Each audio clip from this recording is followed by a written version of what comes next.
بسم اللہ الرحمن الرحیم۔ السلام علیکم ورحمۃ اللہ وبرکاتہ۔ شداد کی جنت۔ ایک دفعہ حضرت جبرائیل علیہ السلام سے اللہ تعالیٰ نے پوچھا، کبھی کسی کی جان لیتے ہوئے رحم بھی آیا ہے؟ تو جبرائیل علیہ السلام نے فرمایا، ہاں 2 دفعہ۔ یہ ایک کمزور روایت ہے۔ کہا، ایک دفعہ ایک کشتی ٹوٹ گئی تو کشتی کے ایک ٹکڑے پر بچہ اور عورت سوار تھے۔ جب تو نے مجھے کہا کہ اس عورت کی جان نکال لے، تب مجھے اس بچے پر بہت ترس آیا کہ اس کا کیا ہوگا۔ دوسری دفعہ شداد کی جان نکالتے ہوئے ترس آیا کہ کم بخت نے اتنی جان لگا کر جنت بنائی اور تو نے اسے پاؤں بھی نہ رکھنے دیا، دیکھنے بھی نہ دیا اور دروازے پر ہی جان نکال لی۔ تو اللہ تعالیٰ نے فرمایا، یہ شداد کون ہے؟ تجھے کچھ خبر ہے اس کے بارے میں؟ تو جبرائیل علیہ السلام نے فرمایا، نہیں۔ تو اللہ تعالیٰ نے فرمایا، یہ شداد وہی بچہ ہے جس پر تو نے رحم کھایا تھا۔ میں نے اسے رزق دیا، ملک دیا اور وہ میرے ہی مقابلے میں کھڑا ہو گیا۔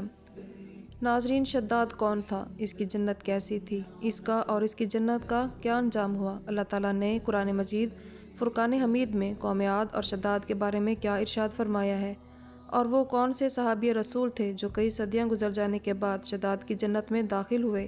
ہماری آج کی ویڈیو کا یہی موضوع ہے۔ احقاف قوم عاد کا مسکن تھا۔ عربی میں ریت کے لمبے اور اونچے ٹیلوں کو حقف کہا جاتا ہے۔ احقاف حقف کی جمع ہے اور یوں اس کا مطلب ہوتا ہے کہ ریت کے اونچے اور لمبے ٹیلوں کی سرزمین۔ یہ علاقہ یمن اور عمان کے درمیان بکھرا ہوا تھا۔ قوم عاد یہاں 8,500 سال قبل آباد تھی۔ قرآن مجید کی ایک سورت کا نام بھی احقاف ہے۔ اللہ رب العزت نے انہیں سرسبز کھیت، جانور، پانی اور وافر مقدار میں خوراک عطا کی تھی۔ نعمتوں کی ان فراوانیوں نے انہیں بھٹکا دیا اور وہ اللہ رب العزت کے نافرمان ہو گئے۔ ہدایت کے لیے حضرت ہود علیہ السلام کو ان کے پاس بھیجا گیا۔ وہ انہیں تبلیغ کرنے لگے، مگر قوم عاد کسی طرح بھی شرک کو چھوڑنے پر راضی نہ ہوئی۔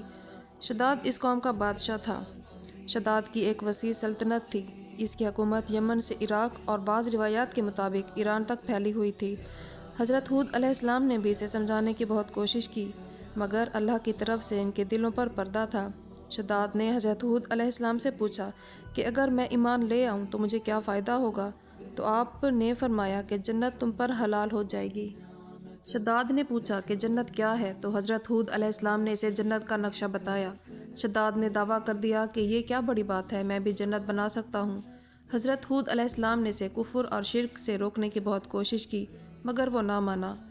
اس نے سلطنت کے تمام بڑے معمار اکٹھے کیے اور ارم کے مقام پر 20 کوس لمبی اور چوڑی جنت کی تعمیر شروع کروا دی۔ جنت میں سونے اور چاندی کی اینٹیں لگوائی گئیں اور جواہرات بھی لٹکوائے گئے۔ اس نے شہد، دودھ اور پانی کی نہریں بھی رواں کر دیں اور دنیا جہاں کے درخت، پودے اور پھول بھی اس میں لگوا دیے۔ قوم عاد بلند ستونوں پر محل بنانے کی ماہر تھی۔ قوم عاد کو اللہ رب العزت نے غیر معمولی قد و قامت اور قوت عطا فرمائی تھی۔ ہر شخص کا قد کم از کم 12 گز ہوتا تھا۔ طاقت اتنی زیادہ تھی کہ بڑے سے بڑا پتھر جو ہم لوگ نہیں اٹھا سکتے، ان کا ایک آدمی اٹھا کر پھینک دیتا تھا۔ وہ لوگ طاقت اور قوت کے بل بوتے پر پورے یمن پر قابض تھے۔ شداد کی جنت میں یہ فن عروج پر تھا کہ ریت کے ٹیلوں کے درمیان بلند و بالا ستون تھے اور ان ستونوں پر سونے اور چاندی کی عمارات کھڑی کی گئی تھیں۔ شداد نے فیصلہ کیا تھا کہ جب اس کی جنت بن جائے گی تب وہ اس میں قدم رکھے گا، اور اس کی جنت تیار ہوتے ہوئے 12 سال لگے تھے۔ معماروں نے جب اسے جنت کی تکمیل کی اطلاع دی تو وہ اپنی فوج کے ساتھ اپنی جنت کی انسپیکشن کے لیے نکلا۔ وہ جنت کے دروازے پر ہی پہنچا تھا کہ وہاں اسرائیل علیہ السلام پہنچ گئے۔ تو شداد نے پوچھا، تم کون ہو؟ تو اسرائیل علیہ السلام نے جواب دیا، میں ملک الموت ہوں، میں تمہاری روح قبض کرنے آیا ہوں۔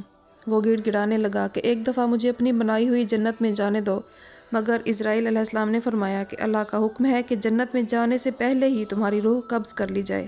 اس کے رونے کے باوجود ملک الموت نے اس کی روح قبض کر لی۔ قوم عاد کے مرکزی شہر کا نام ارم تھا، جس کا مطلب اونچے ستونوں والا شہر ہے۔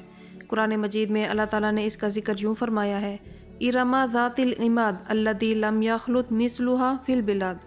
یہ شہر طوفان نوح کے کافی عرصے بعد بسا اور زبردست ترقی کر گیا۔ اس وقت لوگ طوفان نوح کو بھول کر دوبارہ شرک اور بت پرستی کی طرف راغب ہو چکے تھے۔ اس قوم پر حضرت ہود علیہ السلام کو نبی بنا کر بھیجا گیا تھا۔ جب اس قوم نے شرک اور بت پرستی ترک نہ کی تو اللہ تعالیٰ نے ان پر عذاب نازل کر کے انہیں تباہ و برباد کر دیا۔ اس قوم کے تذکرے کو کہانی سمجھا جاتا تھا، مگر اسی صدی میں اس شہر کے آثار برآمد ہوئے ہیں جو عروبہ خالی کے اس حصے میں ہیں جو آج کل عمان میں شامل ہے۔ اس کے آثار 1984 میں خلائی شٹل چیلنجر کی مدد سے دریافت کیے گئے۔ یہ شہر 3000 سال قبل مسیح سے لے کر پہلی صدی عیسوی تک اونٹوں کے اس کاروانی رستے پر آباد تھا، جہاں سے ہند، عرب اور یورپ تک تجارت کی جاتی تھی، اور اپنے زمانے کا یہ ایک تجارتی مرکز تھا۔ روایات کے مطابق یہ شہر ایک عظیم طوفان سے تباہ ہوا۔ اسے 1000 ستونوں کا شہر کہا جاتا ہے۔ اس کے ستون بہت اونچے تھے۔ ارم ذات العماد، ارم کے ستونوں والے شہر کے حوالے سے بعض مفسرین نے فرمایا کہ ارم اس جنت کا نام ہے جو عاد کے بیٹے شداد نے بنوائی تھی، اور اسی کی صفت ذات العماد ہے کہ وہ ایک عظیم الشان عمارت ہے، بہت سے ستونوں پر قائم، چاندی اور جواہرات سے تعمیر کی گئی تھی تاکہ لوگ آخرت کی جنت کے بدلے اس نقد جنت کو اختیار کر لیں۔ مگر جب یہ عالی شان جنت تیار ہو گئی اور شداد نے اپنی مملکت کے ساتھ جانے کا ارادہ کیا تو اللہ رب العزت کا عذاب نازل ہوا اور وہ سب ہلاک ہو گئے اور وہ محلات بھی مسمار ہو گئے۔ حضرت عبداللہ بن کلابہ رضی اللہ عنہ جو صحابی رسول تھے، اتفاق سے ادھر چلے گئے۔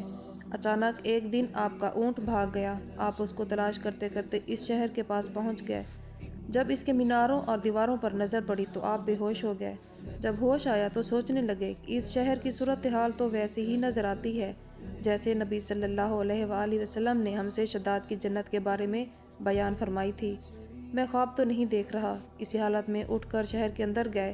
اس کے اندر نہریں اور درخت بھی جنت کی طرح تھے، مگر وہاں کوئی انسان نہیں تھا۔ تو آپ نے وہاں پڑے کچھ جواہرات اٹھائے اور واپس چل دیے، اور اس وقت کے دارالخلافہ دمشق پہنچے۔ حضرت امیر معاویہ وہاں موجود تھے۔ وہاں جو کچھ ماجرا ہوا وہ حضرت امیر معاویہ کو سنایا۔ حضرت امیر معاویہ نے ان سے پوچھا کہ یہ سب کچھ آپ نے حالت بیداری میں دیکھا تھا یا خواب میں؟ حضرت عبداللہ نے بتایا کہ وہ بالکل بیداری میں تھے۔ پھر اس کی ساری نشانیاں بتائیں، اور یہ جواہرات اور یاقوت میں نشانی کے طور پر وہاں سے لے آیا ہوں۔ حضرت امیر معاویہ نے یہ ماجرا سننے کے بعد نہایت حیران ہو کر اہل علم حضرات سے اس بارے میں معلومات حاصل کی۔ انہوں نے کہا، واقعی دنیا میں ایک ایسا شہر گزرا ہے کہ جس کی اینٹیں سونے چاندی کی تھیں۔ قرآن مجید میں اس کا ذکر بھی موجود ہے، مگر اللہ نے ان لوگوں کو تباہ و برباد کر دیا تھا اور وہ شہر نگاہوں سے چھپ گیا تھا۔ اس بات کو محدث ابن جوزی نے بھی بتایا ہے کہ حضور صلی اللہ علیہ وآلہ وسلم نے فرمایا تھا کہ میری امت سے ایک آدمی اس جنت میں جائے گا۔ وہ چھوٹے قد، سرخ رنگ کا ہوگا، اس کے ابرو اور گردن پر 2 تل ہوں گے۔ وہ اپنے اونٹ کو ڈھونڈتا ہوا اس شہر میں پہنچے گا اور اس کے عجائب دیکھے گا۔ حضرت امیر معاویہ نے جب یہ ساری نشانیاں اس شخص میں دیکھیں تو کہنے لگا، واللہ یہ وہی شخص ہے کہ جس کا ذکر حضور صلی اللہ علیہ وآلہ وسلم نے فرمایا تھا۔ یہ روایت صحیح ہے کہ حضرت امیر معاویہ نے انہیں دیکھا، مگر بعض روایات کے اندر کعب بن احبار سے پوچھا۔ آپ نے فرمایا کہ بالکل ٹھیک ہے کہ آپ کے دور میں ایک آدمی اونٹ تلاش کرتے ہوئے اس جنت میں جائے گا۔ ایسی مزید اسلامی ویڈیوز کو دیکھنے کے لیے ہمارے چینل کو سبسکرائب کریں۔ جزاک اللہ خیرہ۔